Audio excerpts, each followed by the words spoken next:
Assalamualaikum warahmatullahi wabarakatuh. Alhamdulillahilladzi hadana li hadza wa ma kunna linahtadiya laula an hadana Allah. Allahumma salli ala sayyidina Muhammadin nabiyir rahmah syafi'il ummah muballighin nubuwwati war risalah wa ja'alna wa ashab ruqya wa hadhihi al ummah marzuqina bi sihhati wa salama wa sa'adati war rabitah fid din wa dunya wal akhirah wa ala alihi wa sahbihi wa sallim. Rabbi israh li sadri wa yassir li amri wahlul 'uqdatam min lisani yafqahu qawli. Rabbana afriq 'alaina sabran wa tawaffana muslimin. Amma ba'd. Para pemirsa Al-Wafa TV dan para pendengar Ahbabul Mustafa dimanapun Anda berada, alhamdulillah kita berjumpa kembali dalam program Ruqyah Nabawiyah. Kali ini kita sedikit membahas persepsi ruqyah nabawi yang disalahpahami oleh sebagian orang. Ruqyah nabawiyah yang disalahpahami oleh sebagian orang.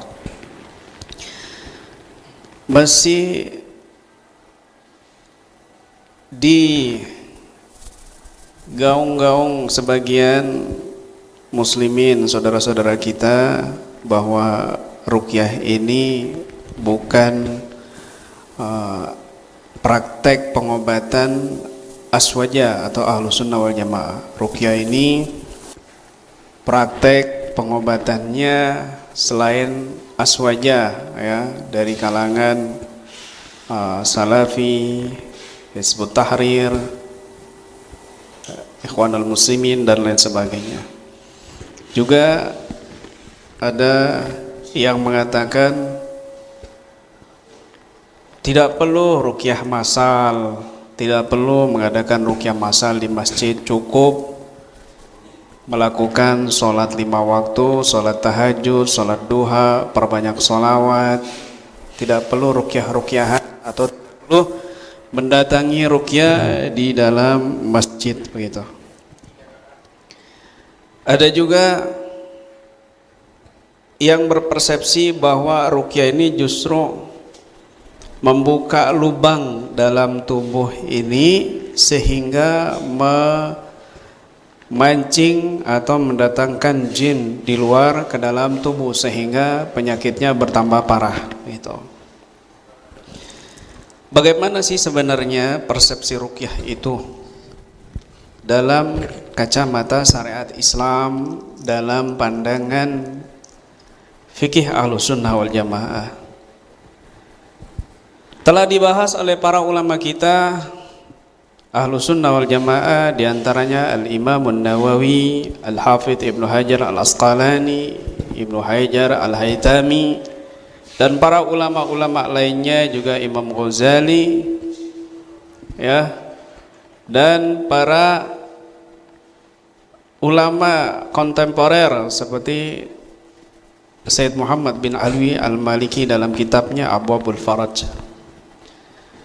Maka sudah sangat jelas bahwasanya ruqyah itu termasuk daripada ajaran Islam, yaitu termasuk daripada ajaran Nabi Muhammad SAW yang diperbolehkan meskipun pada awalnya pernah dilarang, ya, sebagaimana kita telah bahas pada kesempatan sebelumnya. Tetapi para ulama kita, ya, bahkan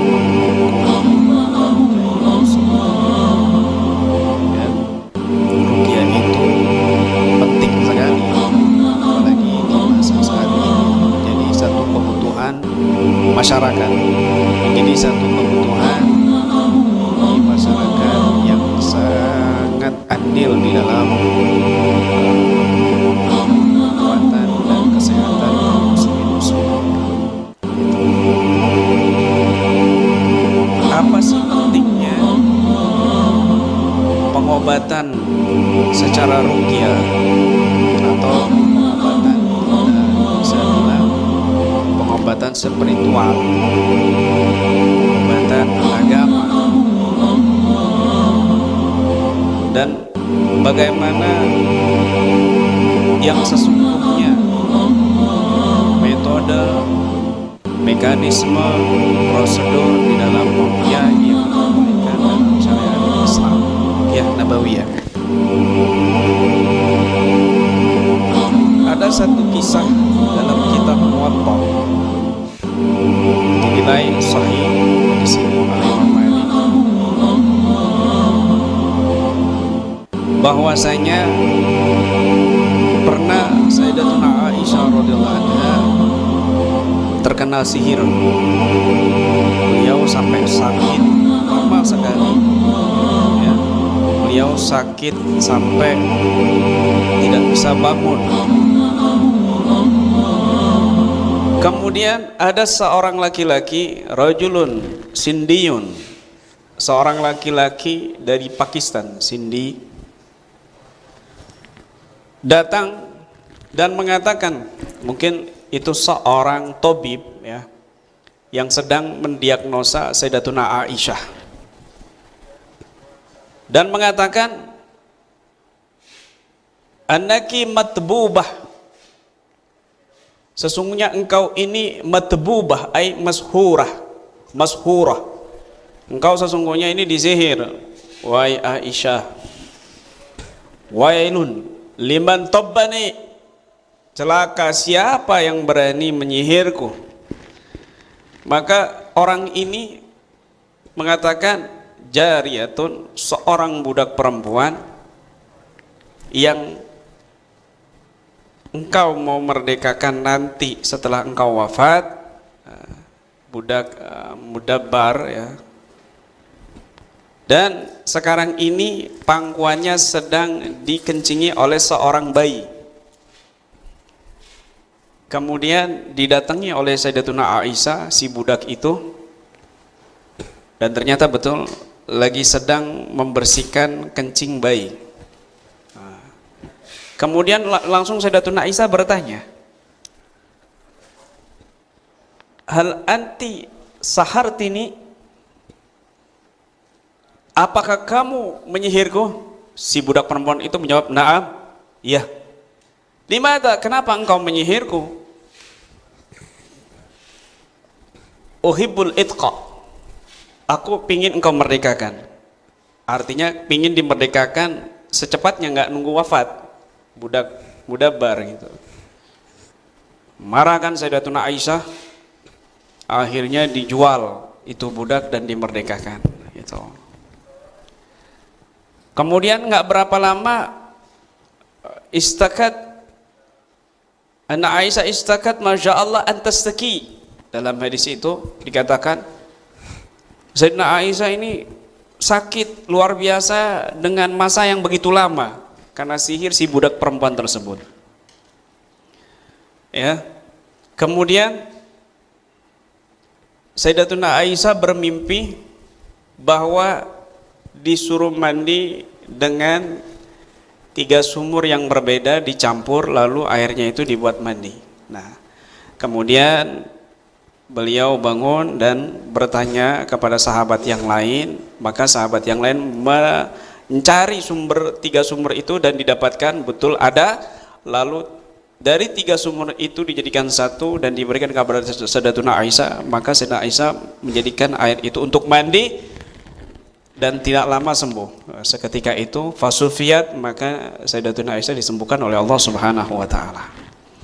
Dari hadis ini ada banyak pelajaran, ya, bahwasanya selevel Sayyidatuna Aisyah bisa kena sihir, ya, selevel wanita soleha seperti Sayyidatuna Aisyah bisa kena sihir, apalagi kita, ya, apalagi seorang perempuan.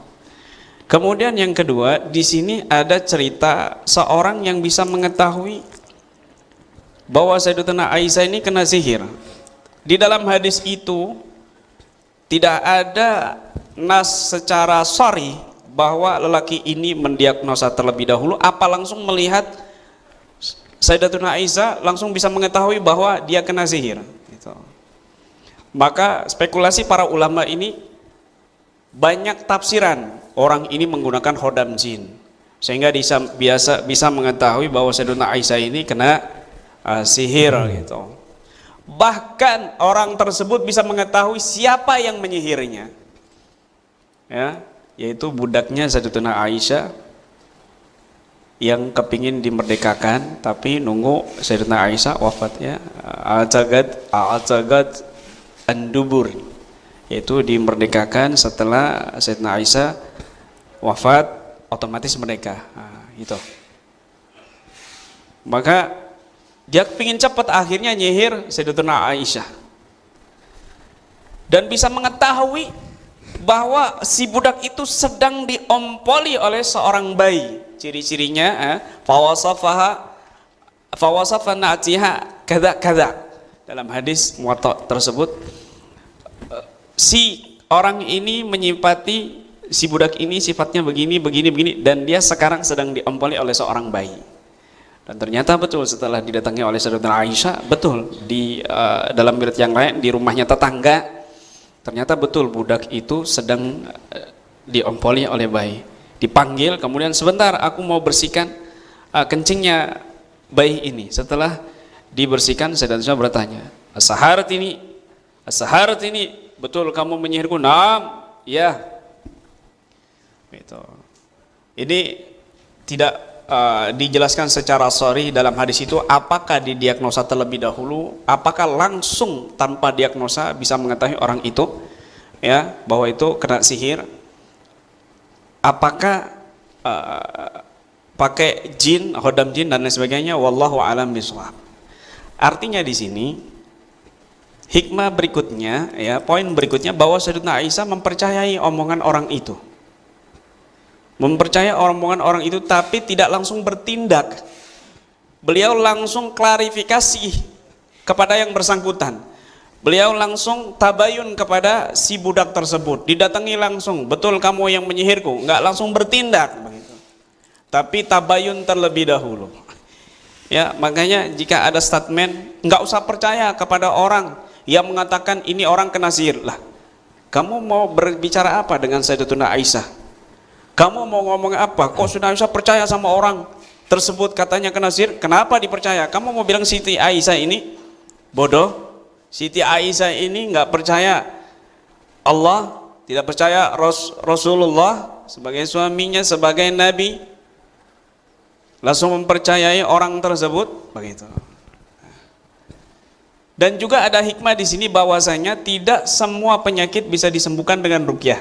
Ternyata bisa disembuhkan dengan mandi 3 air sumur. Dalam hadis Muwatta tersebut, ya, ada ulama yang berspekulasi bahwasanya sihirnya Sayyidatuna Aisyah ini berkaitan dengan air, sehingga sangat ampuh, sangat mujarab jika diobatkan dengan mandi dengan air gitu. Sehingga banyak para praktisi menggunakan metode mandi dengan beberapa air sumur atau air hujan atau air yang dicampur dengan bidara, ya, karena merujuk kepada hadis ini dan lain sebagainya, ya. Bahkan Sayyidatuna Aisyah itu dapat obat itu lewat mimpi. Dapat lewat mimpi, disuruh mencari 3 sumur tadi itu, kemudian beliau bangun dan menyuruh beberapa sahabat untuk mencari 3 sumur itu, ya, abaran salasah, ya, sumber mata air 3, kemudian didapati dan dibuat mandi oleh Sayyidatuna Aisyah, ya. Memang tidak semua penyakit ini langsung sembuh dengan ruqyah. Ada beberapa penyakit, ya, medis, non medis, yang Nabi SAW merekomendasikan dengan pengobatan-pengobatan secara alami, secara medis, diantaranya madu, ya. Misal ada salah satu hadis, ya, sahih muttafaq alaih kalau tidak salah, riwayat Imam Bukhari dan Imam Muslim, bahwasanya ada seorang sahabat yang mengatakan inna akhi istalagathu batnuh. Ada yang mengatakan inna akhi yastaki batnah. Wahai Rasulullah, saudaraku ini mengeluhkan perutnya, mencret, istalagathu batnuh. Mencret ya Rasulullah. Maka Nabi SAW mengatakan iskihi asalan, minumkan madu. Diminumkan madu, kemudian datang lagi ke Rasulullah, ya Rasulullah, saudaraku masih sakit perutnya. Maka Nabi mengatakan iskihi asalan, minumkan madu. Kemudian datang lagi yang ketiga kalinya, ya Rasulullah, saudaraku ini masih sakit perutnya. Iskihi asalan, minumkan madu. Maka diminumkan madu. Terus keempat kalinya, ya Rasulullah, inna akhi masih sakit, izalagatu batnuh, perutnya masih sakit. Yang keempat ini, maka Nabi SAW menjawab, sadaqallah wa kadhiba batnu akhik, sungguh benar Allah dan dusta perut saudaramu itu. Iskihi asalan, minumkan madu. Maka diminumkan madu yang kelima kalinya, baru sembuh. Nah, baru sembuh. Artinya apa? Mungkin yang pertama, kedua, ketiga, empat kurang yakin dengan perintah Nabi.